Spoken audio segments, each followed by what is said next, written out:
3, 2. Good afternoon, everyone. Welcome to the media briefing for the release of the Capital Improvement Program and the FY25 capital budget for County Executive Mark Elrich. We'd ask that everyone make sure your phones are on mute, like Julie Knight, if you could make sure you're on mute. So if you're not going to be speaking, please put yourself on mute, and we'll go ahead and get started.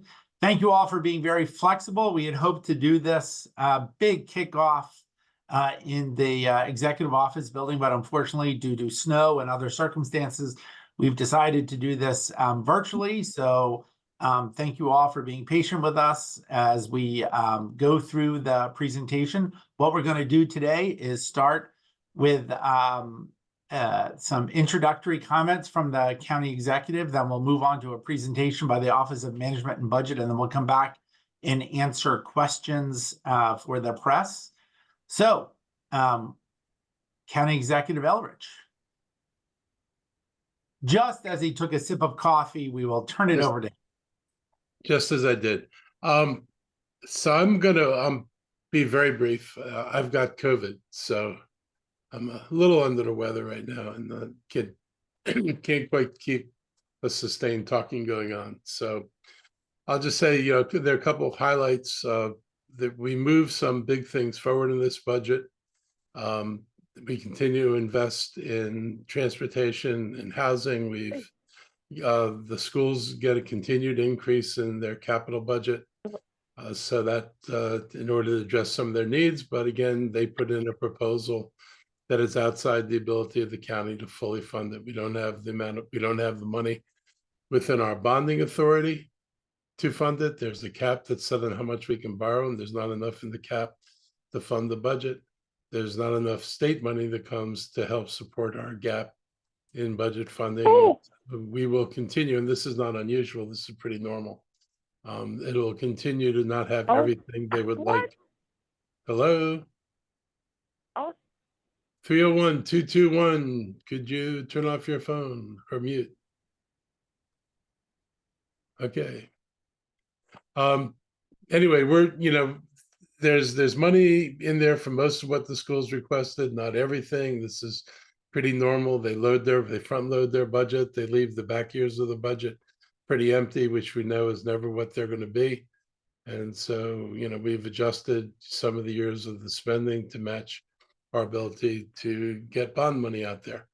That's one of our biggest impediments, and the schools compete inside of our budget against all the transportation projects, the roads, the bridges, the road maintenance, anything else, libraries, improvements at the correction center. The schools are just part of something that has to fit within the amount of money we have for capital. And so that's the reality, and it hasn't changed since I was on the council. Other big thing is we're going to announce today that out of our surplus, the county is ending the year with a very strong surplus, that we're going to take $50 million and send over a supplemental to the council to put that money into affordable housing. We've already committed almost all the money we were planning on having next year to projects. We don't want to not be able to do any projects, so we're going to continue to provide resources, and assuming that nothing changes between now and March and we continue to hold our surplus the way it seems like it's going to be, we'll ask for another 50 million then. So that would add some substantial extra money in terms of housing production. And this budget, you'll see for the first time a very big increase in stormwater funding. The county is, as many places, has experienced even greater levels of storms and flooding in the county. We know that the capacity of our stormwater system is not adequate to handle the water that's actually coming down now. We've hired a company to assess all of the watersheds. We want to make sure that if we're going to put money into repairs, we're not just fixing the spot where the flooding is being experienced, but that we're actually looking at everything that moves water to the point that you get a flood.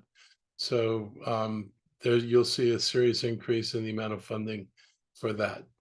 And otherwise, I think it's a pretty happy budget. We've got the much awaited Clarksburg Library in there. We'll say we will probably come back and enlarge that because we think the library is probably too small. And so we'll probably, during the course of the next couple of months, amend this to be slightly larger. But I will stop there for now because I feel another sneeze coming on, and I'll turn this back to somebody else. Thank you very much, Mr. County Executive. And thank you for going on mute before you sneezed. So we'll go on to the presentation by Rachel Silverman. Want to start though by thanking all of the county employees who are out on the roads today, doing their best to clean up from the snowstorm to prepare us for tomorrow and overnight when the temperatures go down. But for the last 48 hours, lots of county employees have been out trying to make sure the roads, sidewalks, other infrastructure is all accessible and safe during what has been the largest snowstorm, I guess, or snow event. I don't know if we call it a storm, snow event over the last several years. So great work to all of them. And we also want to give a shout out to Governor Moore, who announced today additional funding for transportation, reversing his earlier decision that would have resulted in a $17 million cut to ride-on services, additional reductions in the General Highway Assistance Program, as well as the closure of one of the MVA offices in the county. So the governor has reversed those decisions and announced that he's going to fund those items. So with that, I will turn it over to Rachel Silverman, who is a lead analyst in, I know I used a DLS term there, Rachel, with the Office of Management and Budget, who's going to run through our CIP presentation. Great, thank you. I do have a PowerPoint. I don't know if I'm sharing or if someone else is sharing that. I have it up if I have, oh, perfect. Okay, great. Okay, so I'm going to jump right into the major capital needs that are addressed by this recommended CIP release. So this is a summary of those major needs that have to be addressed within the county's limited resources, and school construction, transportation, bus rapid transit, and affordable housing are top priorities of the county executives as well as the county council, as in addition to the other items on this list. And so this recommended 6-year plan does move those priorities forward. Next slide.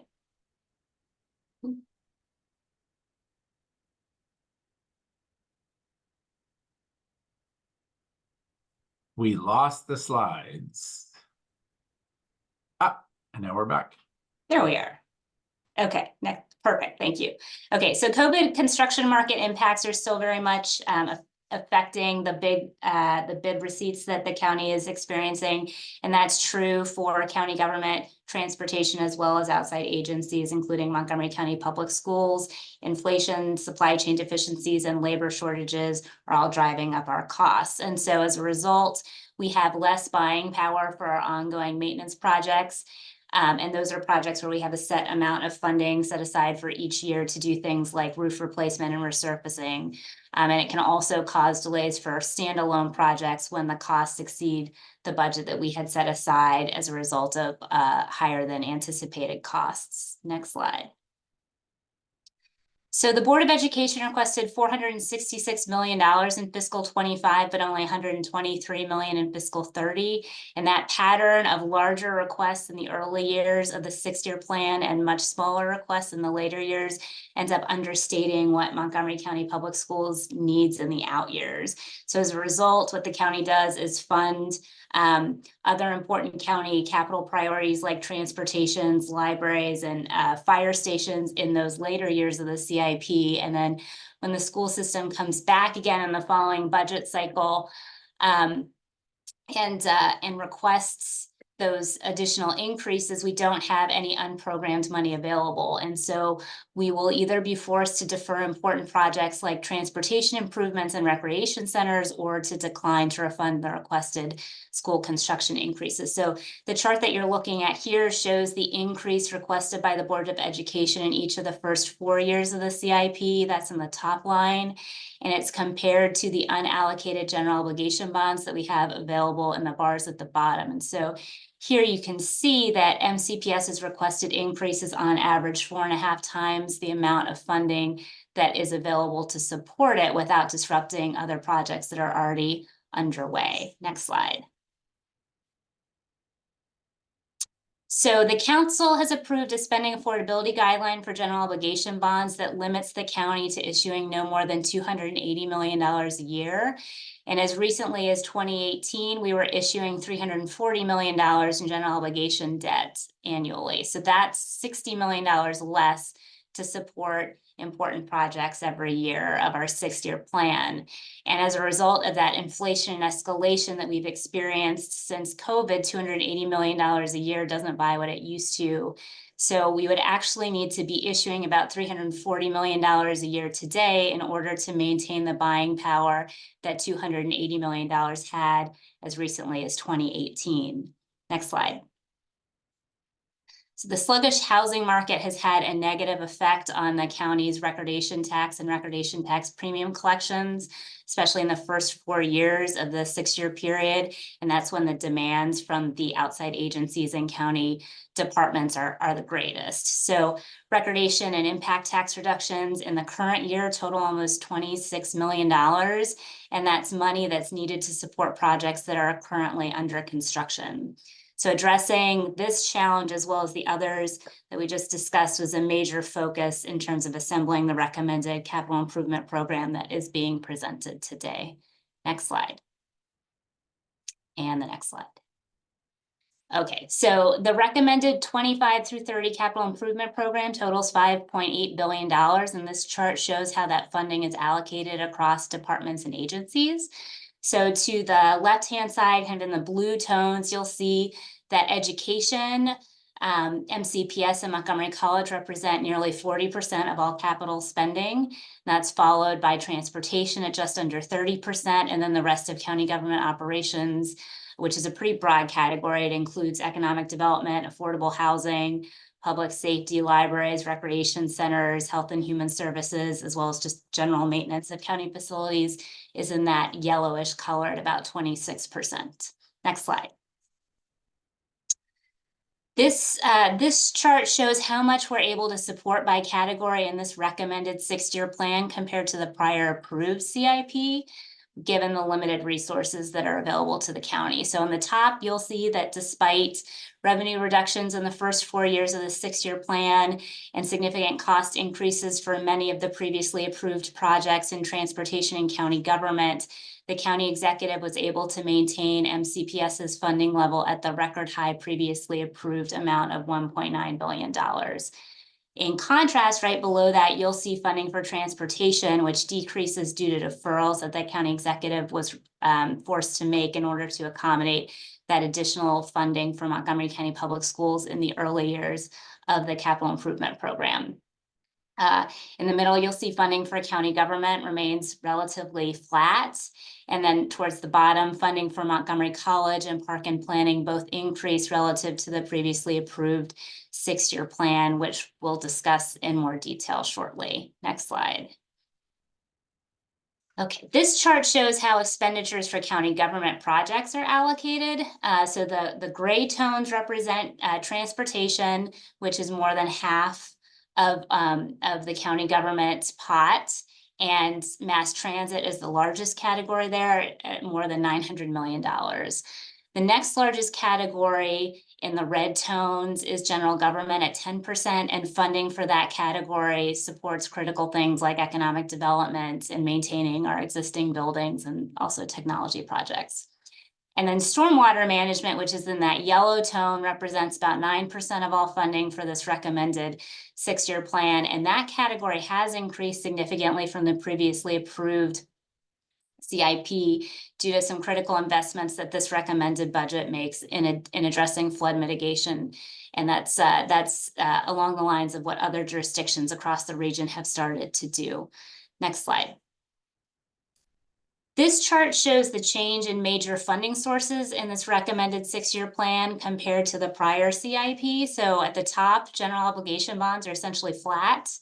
Recordation taxes are down, and those decreases are largest in the current fiscal year and the first 4 years of the CIP when the needs are the greatest. While recordation tax premium is up over the prior CIP, as we discussed on a prior slide, they are down in the current fiscal year and in the first 4 years of the 6-year capital improvement program. Tax-supported cash funding is up substantially due to one-time cash investments that the county executive is recommending in order to advance important policy priorities, in particular housing, that he and the council share.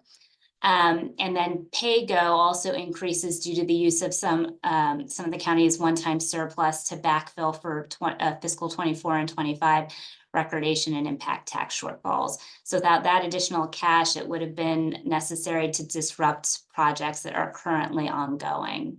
Next slide. And the next slide.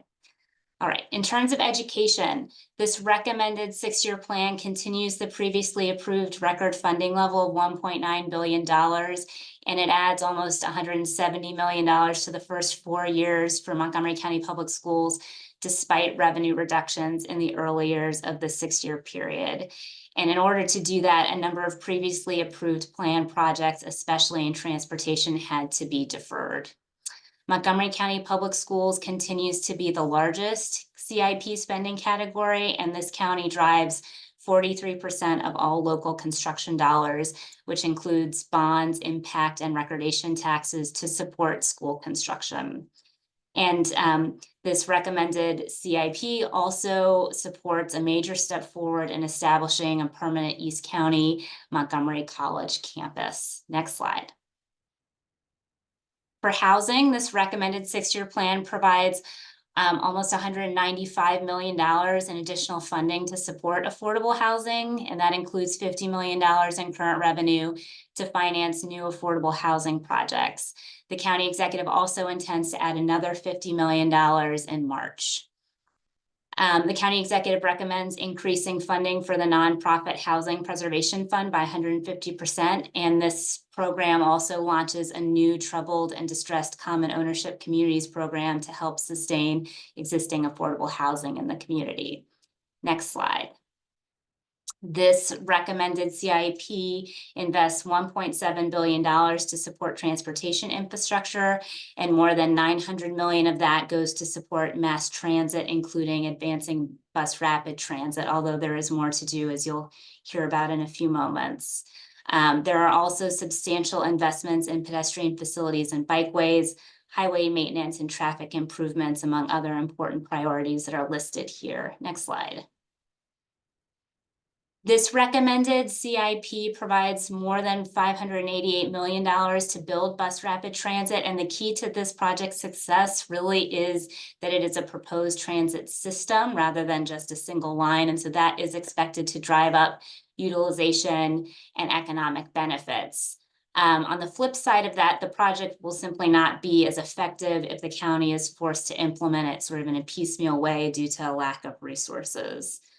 So this recommended 6-year plan funds the construction of Veers Mill Road Bus Rapid Transit, which will open in fiscal 27, construction of 355 Central between Rockville and Germantown with service launching in fiscal 29, and final design of the northern and southern segments of 355 by fiscal 26, as well as preliminary engineering for dedicated bus lane on US 29. So the faded lines of the map that you're looking at here indicates the system components that currently cannot be funded given the limited resources that are currently available to the county. Next slide. This recommended 6-year plan also funds increases for important resurfacing and sidewalk repair and adds several new bridge projects supported by federal aid. Next slide.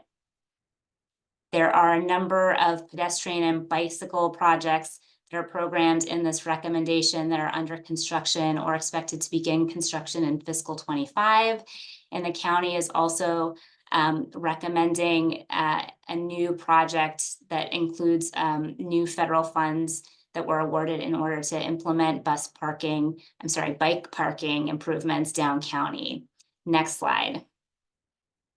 For the environment, the county executive's recommended CIP makes important investments to support implementation of the building energy performance standards in county-owned facilities, to start implementing the comprehensive flood management plan, as well as advancing the county's transition to zero-emission bus fleet and making progress on a new bus depot in order to support that fleet's transition to zero emissions. Next slide.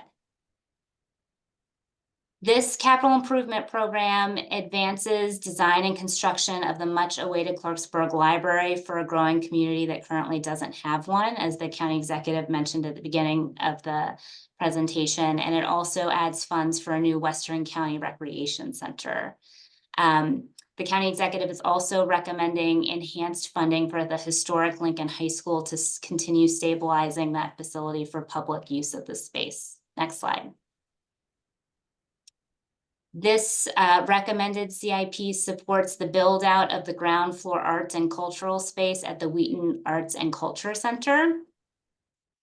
We are also all looking forward to the spring opening of the Silver Spring Recreation and Aquatic Center. And there is recommended funding to support 2 new ongoing maintenance projects to support the recreation facilities, which are very heavily used and need to be kept in good repair. Next slide. The recommended capital improvement program adds funds for several new exciting economic development initiatives, including the build out of the Wheaton headquarters retail space, a new partnership with the Henry Jackson Foundation Innovation Labs at Montgomery County, and land acquisition supporting economic development goals around the Glenmont Shopping Center. In addition, this 6-year plan maintains support for transit-oriented redevelopment in North Bethesda and mixed-use redevelopment in White Oak. Next slide. For public safety, we're looking forward to the opening of both the Clarksburg Fire Station and the 6th District Police Station, which are currently under construction. And the White Flint Fire Station project remains on schedule in this recommended 6-year plan, with a completion expected in fiscal 27. In addition, work on the diversion center continues, and it is expected to reach completion at the end of fiscal 29. Next slide. This budget supports other important priorities, including the installation of security cameras in county-owned parking garages, audiovisual equipment replacement for the circuit court, and modest inflationary increases for ongoing maintenance projects. Next slide. Next slide. This recommended 6-year plan directs almost $46 million in one-time surplus to backfill fiscal 24 and 25 revenue shortfalls to ensure that projects that are underway are not disrupted. And in addition, the county executive is recommending directing $50 million in cash to advance our shared affordable housing priorities. And in addition to that, there are some one-time cash investments in the CIP, also utilizing one-time surplus. Next slide. This budget was not put together without hard choices, especially in light of the reduced revenues from the county's structural challenges with the Montgomery County Public Schools budget. And as a result, the county executive was forced to defer a number of important projects because there simply aren't enough resources to do them, especially in the areas of transportation, and those impacted projects are listed on this slide. Next slide. The county was not able to fund all of the requests made by the outside agency partners, and though the recommendation does provide $1.9 billion for school construction, more than $90 million of the board's request was unaffordable. For Montgomery College, the county executive was not able to accommodate the $83 million requested for the Rockville Theater Arts building renovation. And while the recommendation for park and planning provides more than $300 million, their request included $13 million, which could not be afforded within the limited resources available. Next slide. All right. And I think it's going to turn over to me at this point. So again, to go back to the slide that Rachel had presented before, This is the plan for the bus rapid transit system in Montgomery County. This capital budget provides $588 million to move this comprehensive plan forward. Remember, bus rapid transit, when done right, is dedicated lanes for vehicles, for bus, high-capacity buses to move quickly through congestion. So it very much is like Metro Rail, but on the surface. So you can see the comprehensive plan that the county has been working towards for more than a decade. We have a line currently in operation from Silver Spring to Burtonsville, but again, it does not have dedicated right-of-way for much of its run. So what this budget plans is improving US 29 and the flash service there, finishing and constructing the Beers Mill light rail line from the Wheaton Metro Station all the way to Montgomery College Rockville, connecting also with the Rockville Metro Station. The central part of the 355 corridor, as well as final design for the entire corridor from the Clarksburg Outlet Complex all the way down to the Bethesda Metro Station, and hopefully getting to Friendship Heights and into the District of Columbia, as well as the preliminary plan for a New Hampshire Avenue BRT. You can see in the muted areas that there are other parts of our plan that are not included in design. I failed to mention the North Bethesda line that would connect from the North Bethesda Metro Station to the Montgomery Mall Transit Center, two big employment centers in the county. So if you can move to the next slide, as Rachel stated in her presentation, we have a difficult time reconciling the transportation needs for the county in order for us to remain economically competitive, especially with our neighbors in Northern Virginia, as well as continue the important and critical investments in our school system and, of course, at Montgomery College.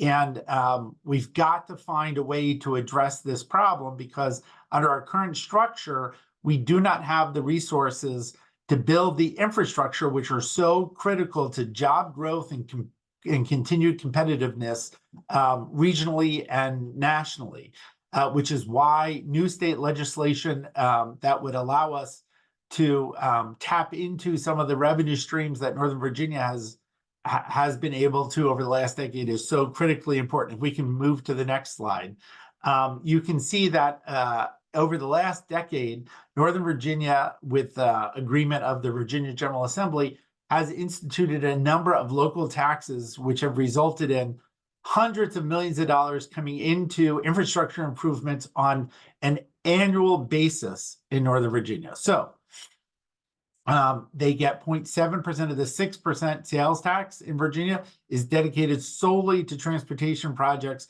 in Northern Virginia of the expenditures that happen, the spending that occurs in Northern Virginia, the sales tax revenue that's generated by the stores and other places that pay sales tax in Northern Virginia. There's a 2% hotel tax. There is a congestion relief tax of 15 cents per $100. That is their state grantors tax. That is the Virginia term for the recordation tax that we have in Maryland. Of these various sources, 70% goes to the Northern Virginia Transportation Authority. For regional projects, 30% is returned to the county where the revenues were actually generated, so that Fairfax County gets 30% of the revenues that are generated within the county. Again, that can only go into transportation investments.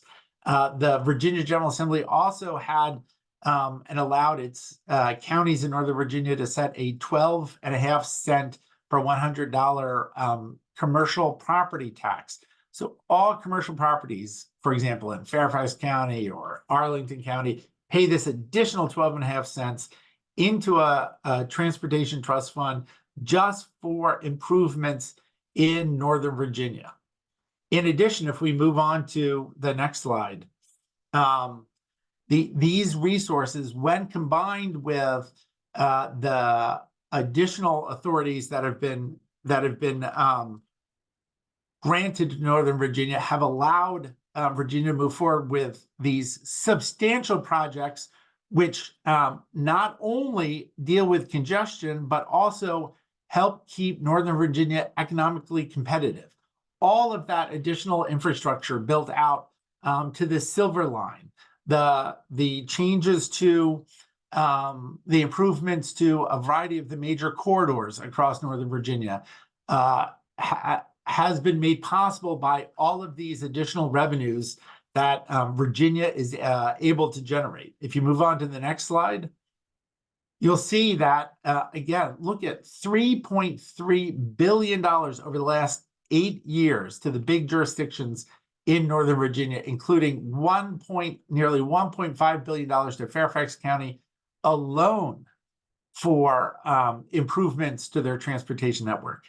Next slide. So, important things to know about Virginia.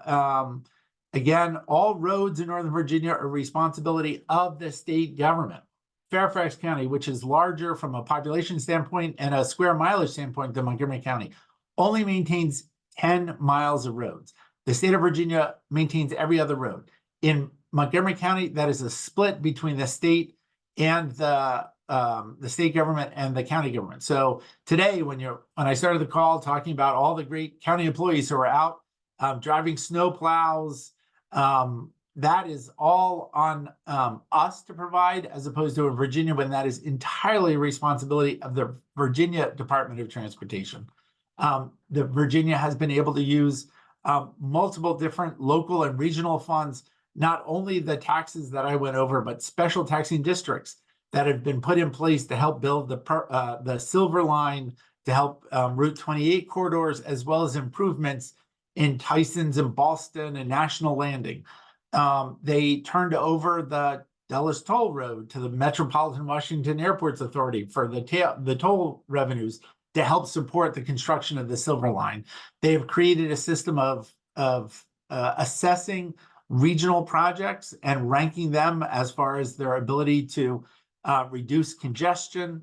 And those projects are funded by the priority through the Smart Scale program, where they review projects. Next slide. It's so important to note, and Rachel touched a little bit about on this in her presentation, one of the key components of what Virginia has done is by providing these taxes and the certainty and stability of these taxes, it has allowed the Virginia jurisdictions to go out and actually bond against these revenues to create these very large projects. In Montgomery County, where we have impact taxes, where you might have, you're building a new office building, you're going to have an assessment of its impact on the infrastructure within the county. You have to pay that tax up front. You have to add that to the overall development costs. You have to borrow against it, put the cash up. It adds to the overall cost of the development. In Virginia, by not having those impact taxes, but by having these special taxing districts, by having this commercial tax, in essence, they are able to do the same thing, but they put that cost out over years in the property tax that is charged against the building. So the developer doesn't have to upfront the costs. They can charge the costs to their tenants during the life of the building. This allows, again, Virginia jurisdictions to borrow money against these revenues because they have the certainty of those revenues. With our impact taxes, we might get a huge chunk for one building and then another big chunk from another building, but those numbers are random by what's being built. It's cash. We can dedicate the cash to certain projects, but you don't have the stability and the certainty to bond against it. So we are unable to accomplish some of these major projects that would allow us to remain competitive. Just looking at this chart, you can see in Fairfax County, the different special taxing districts that they have added to their in various regions of the county in order to do these projects. Remember, that is on top of the $1.09 property tax that is assessed against all properties, the 12.5-cent property tax that is assessed against all commercial properties.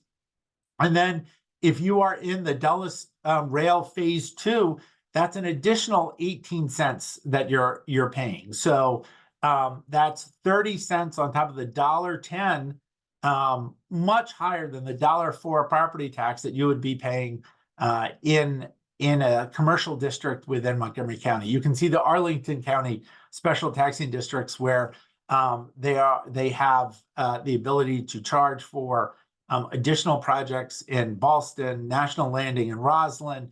And again, this is on top of the 12.5-cent commercial tax that Arlington charges against all commercial properties, all the Amazon investments, for example, on National Landing, in order to continue to build the infrastructure. And the virtuous cycle that is created by new infrastructure allows for more development. More development brings in more revenue. It actually drives down the special taxing districts fees because they're generating more. So Virginia has come up with a plan that we believe allows them to make the critical investments to remain competitive, and regionally and nationally. And if we want to compete with Northern Virginia, we need to do the same things, which is what the county executive has been talking about repeatedly over the last year, talking about it with Governor Moore, Lieutenant Governor Miller, talking about it with the other county executives, our legislative delegation,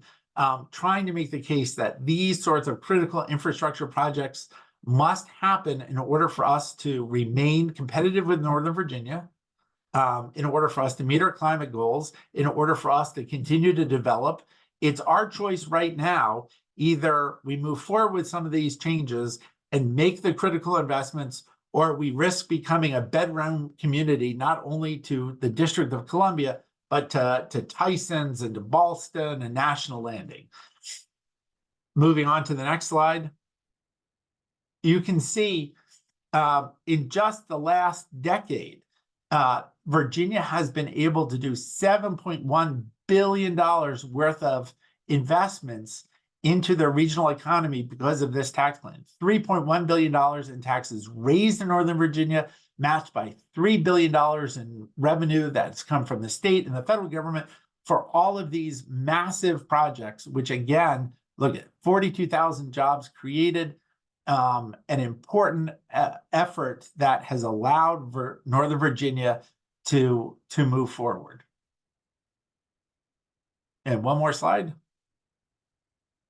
And we also want to take this moment to thank Mary Beck. Mary has been the capital budget coordinator for many years, an outstanding public servant for decades in Montgomery County, who will, unfortunately for us, be departing at the end of this capital cycle. So we wanted to take a moment to recognize and thank Mary for her many contributions.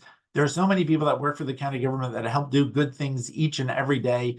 Mary is certainly one of those people who has had a tremendous impact on the direction of the county, and she will be missed when she departs. And with that, I am happy to leave the presentation and turn this over to questions.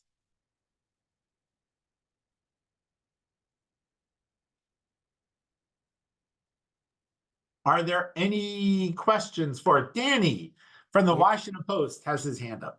Hey, so I have a couple questions. One, just to be clear, regarding the fiscal limitations, like, were any of the transportation projects affected by these limitations?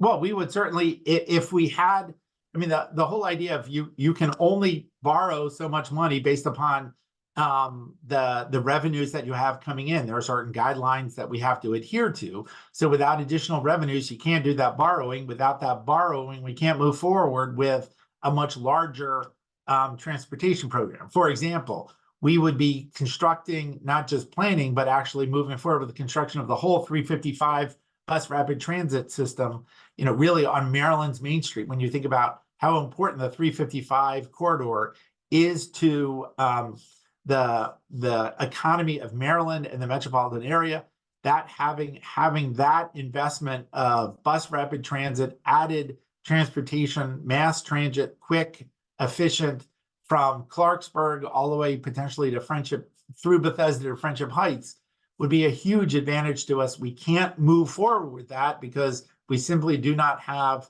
the revenues without having to push out a whole bunch of investments in education or other critical assets, libraries, fire stations, police stations that we have to invest in. I think the county executive also wants to give an answer. I just want to amplify that. It's not just our money we don't have, but if we wanted to submit for federal funds, you have to show where your share is coming from. Under the current system, we can't do that. There's nothing to show. There's nothing to show that would justify the feds giving us, half of a $600 million project, because we can't with a straight face say, yeah, we're going to be able to put 300 million into this. And so we're absolutely, totally paralyzed by this. And this is the big difference between the impact taxes, which we have, which you can't bond on because you have no certainty what tax you're going to get in any given year, and going to this taxing structure where you know what your income is going to be every year. So you can go out to a rating agency to get a bond rated. You can go to a federal agency and say, we've got the money. And they look at it and say, yeah, these are your property values. This is your tax. This is what it's going to generate. We can see that you're going to be able to pay this. So we're paralyzed, not just in the immediate sense of not having enough cash on hand. We're paralyzed in the long-term sense because we can't plan without money, because people will not play with us unless we can demonstrate we come to the table with something. In the short term, though, has the county, made up for this difference by dipping into surplus? Historically, I've been executive 5 years, but it was true when Ike was here. They just broke projects into longer timeframes. We're lucky. We've got this surplus. The county always hasn't had that surplus up until like 4 years ago. I guess it's 4 years ago, maybe 3 years ago. The county had never achieved its bonding, its goals of how much reserves the county had. We were supposed to have 10%. We never had that before. We're in a moment where we have that, and we're putting in, so we're using money for housing and other things, but we don't have enough that's going to make a difference to let us move some of these things over. And we're not going to take it all the way down to 10%. So we're trying to leave some cushion, but balancing all these things, the schools aren't getting everything. If you see our list of cuts in transportation, there are projects we took out in order to fit this in. All these projects have to compete with schools, and that's the problem. That's a bigger problem internally. The thing about special taxing districts is once you're funding transportation with special taxing districts, the projects in our current capital budget, like BRT and other, the second entrance to the metro in Pike and Rose, Observation Drive, those are projects that would be eligible to put under the special taxing districts, and that would enable us to take that out of our current capital budget, freeing up capital so we don't have these draconian decisions of what schools are I going to build, what rec center are I going to open, and how long will I delay the next library. So these all interplay with each other. Danny, you did pick up on the information during the presentation about the recordation tax. Right now, we have recordation tax revenues that are specifically dedicated to the capital budget. That cash goes into the budget. We don't borrow against it. That the recordation tax, which of course is charged when you record a new deed, because of real estate transactions going down because of higher than more recent mortgage rates, that has slowed down our recordation tax revenues. So for FY24 and FY25, the county executive in this budget proposes moving, I think, roughly $45 million out of our surplus, currently sitting in our surplus, to backfill that gap in where we estimated the recordation taxes were going to be and what they've turned out to be. So we are using surplus in a little bit to move things around, but really when you think about the larger transportation projects that are necessary in the county, there simply aren't the revenues, even with the surplus, nowhere near the revenues in order to make those large scale improvements. Got it. One last question. How does that affect the construction time for BRT? Oh, this project, I'll give you an example. When I started working on this, back when I was a council member, probably around 2008, we were talking to the company that did the BRT system in Toronto. And they basically put a system, not just a line, a system in place in about 2 years. We've talked to people who've done this, where they actually lived in places that actually invested in transportation, and they've been able to do these projects relatively quickly. Remember, we're not building tunnels, we're not building bridges, we're not doing major, destruction of the built environment. And we would be able to rapidly accelerate this if we created the bonding structure where the project goes in there. We've done, in the worst of years, taken $12 or $15 million of design work and spread it over 3 years to create a lousy $3 or $4 million a year in our space in our budget for other things we needed to get into the budget. So it really shapes, it's part of shaping everything else, and we have to make these trade-offs. And no one's going to be happy if we don't provide some of the other things we need to provide. So it's really messed us up in a kind of fundamental way. Got it. Thank you so much. Thank you, Danny, very much, and welcome to the Montgomery County Press Corps. Scott. Yeah. Hey, Mr. County Executive, I'm sorry about the COVID. Yeah, me too. Sometimes when we communicate with the public, it's maybe, well, it helps me grasp things if we can sort of give an example, a hypothetical. When you talk about a special taxation district in Montgomery County, could you share a hypothetical vision with us about what that would look like? Who would be taxed? So we're not, for example, we're not building projects on the scale of the Silver Line. Montgomery County is not doing the metro. But for what we're doing, we don't need the same amount of capital. So the Northern Virginia counties have an authority for a 12.5 cent tax on all commercial property that can only be used for transportation projects. That's something, and it's got guardrails around it. So and the developers wanted it, and I have no problem with it. It meant that money could only be used for transportation. The government couldn't collect it and then say, hey, we're going to fund, social programs and other things like that. Nope, it's locked into providing transportation. They've got 3 taxes in Tyson's Corner that amount to 32 cents, and 2 of the 3 are exclusively on commercial property. 1 is shared between commercial and residential. Our goal is to not put residential under these taxes. And that was a plan that, some people had brought forward. But, it involved, where the residents would wind up paying for a big chunk of this. And that's not what it should be. The residents are going to deal with operating costs. The private sector, which is the primary beneficiary of this, the people who are going to see their property values increase, who are going to see their properties more attractive and easier to rent, they're the ones that need to be paying for this kind of investment. It's in their interest. And the thing that baffles me forever is that when this happened in Virginia, it was under a Republican governor with a Republican legislature that the Democratic council from Fairfax went down with the developers and asked to give the Northern Virginia counties the ability to tax, because they understood taxes would go to transportation, transportation would increase the viability and attractiveness of their projects. That would bring in more money for them. They develop more property more quickly. And it was a virtuous cycle. So, for everybody who's always saying, look at Virginia and why aren't we like Virginia? We're not like Virginia because we had no foresight. People were absolutely unwilling to consider anything that would tax developers, God forbid. And if you're not doing that, then you're basically dead in the water. So if you want to be like them, you should do it. And the developers should understand this is actually a benefit to them, because the impact tax, you know how this is structured. If you go to build a project, you get all your construction costs. In Montgomery County, we're going to ding you with an impact tax for schools and transportation.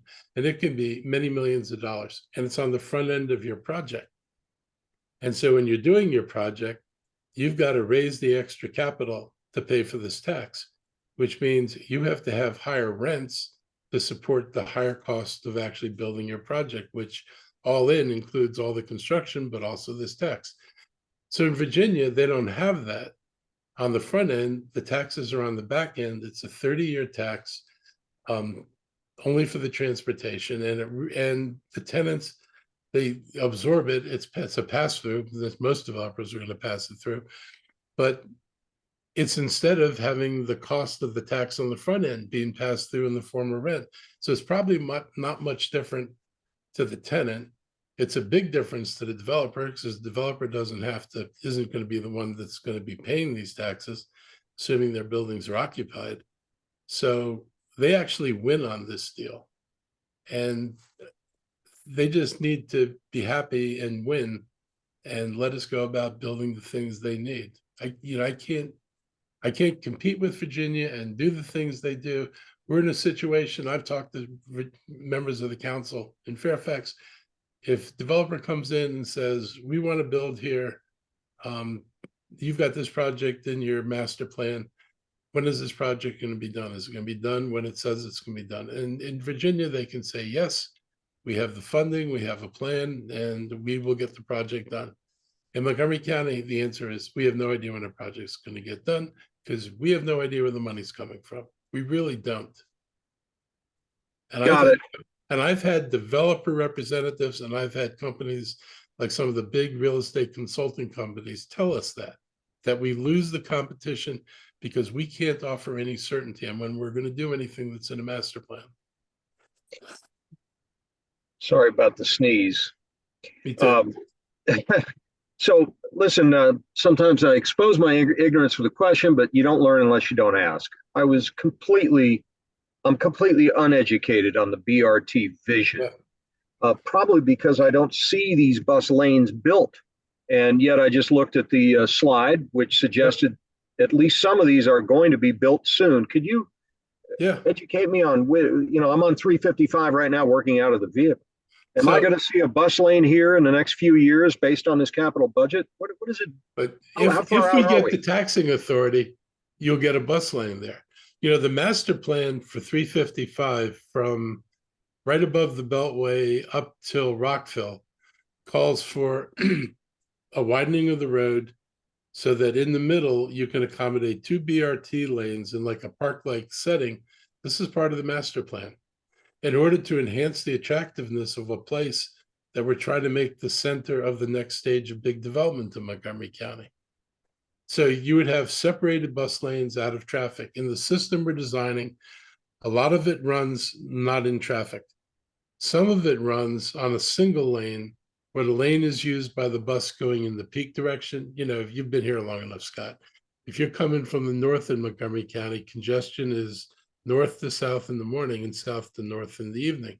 So instead of adding 2 lanes, it's kind of like our argument about lanes on 270. Instead of adding 2 lanes, one of which won't really be used in the non-peak hours, you add 1 lane down the middle, and the bus going in the peak direction goes down there. It's got signal priority. It's not stuck in traffic. It runs more like a train than anything else. It can achieve 30 miles an hour, all those nice things. And then the bus going in the opposite direction can drive on the road because they can drive the speed limit.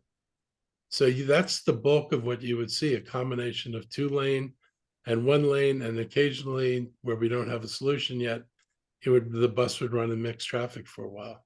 But we got a lot of money designated for BRT, as I saw the graph, and I'm wondering when we see some of these lanes. So you're going to see Veers Mill Road in the next couple of years. We have the money to do Veers Mill, and that is actually moving forward, which is good. And we've got funding for a middle section that gets us up to Montgomery College. So we close the north end of the red line, and we make a connection to Montgomery College up in Rockville. So that's a good thing. We're going to with the funding that's in the budget, we could have the dedicated bus rapid transit line on Veers Mill Road running again from Montgomery College, Rockville, through the Rockville Metro Station to the Wheat Metro Station, connecting the 2 sides of the red line. That could be up and running as early as 2026. Yep. So, which remarkably would be a much faster connection between the 2 sides of the red line than, let's say, the purple line. And then, of course, the the central part of the 355 corridor, which we would describe from running from Montgomery College, Rockville to Montgomery College, Germantown, an area that has limited mass transit services now, that could be open as early as 2028. But all these things can be accelerated if we have money. I mean, not being able to bond. I mean, we're trying to put together what jobs we get out of the state government, which is never enough money to build a major project. So you're trying to assemble that money. You're trying to, like right now, we're in the blessing of having a surplus. We wouldn't even be having this discussion if we hadn't had a surplus this year. So we can take some money and, and redirect, a stronger capital budget. But the moment you've got bonding authority and you put this in place, you put the bonds out there and you start, you get the money and you start building the projects. You accelerate planning. I mean, the stupidest stuff that ever, we had to do, and it was before my time and it's in my time, is spreading out design. And I'm talking about people saying, well, we're going to spend these $12 million over 2 or 3 years to plan this. And the planning could have been done in a year. We didn't have the capacity in the capital budget to condense 3 years of spending into 1 year of spending.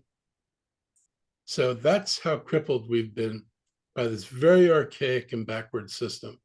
And I can tell you right now, every other county executive, particularly the big county executives, are going to be asking for the same thing, local taxing authority, because they're all in the same bind. And when the governor pulled the plug, on the 3.5 billion, everybody realized there are no projects unless we build them. And that's reality.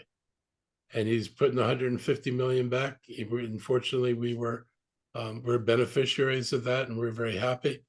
But even with the full 3.5, there wasn't much money in there for us.